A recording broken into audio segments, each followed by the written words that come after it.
તમામ દેશવાસીઓને 77મા પ્રજાસત્તાક દિવસની ખૂબ ખૂબ શુભેચ્છાઓ આપું છું.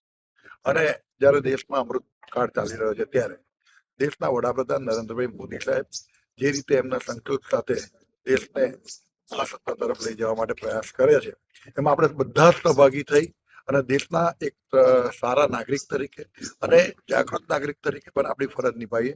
અને આ દેશમાં જે લોકો આટલા દિવસોમાં જે આટલા વર્ષોમાં જે શહીદી વહોરી છે દેશને આઝાદ કરાવવા માટે, એમને પણ યાદ કરીએ. એમની શહીદી આપણે યાદ કરીને આગામી દિવસોની અંદર આપણાથી થતા પ્રયાસ આપણા દેશ માટે એક જાગૃત નાગરિક તરીકે, એક જવાબદાર નાગરિક તરીકે બધા જ કરીએ એવી આપ સૌને હું અપીલ પણ કરું છું. ફરી એક વખત 77મા પ્રજાસત્તાક દિવસની હૃદયથી હું કેતન ઇનામદાર તમામ દેશવાસીઓને શુભેચ્છાઓ આપું છું.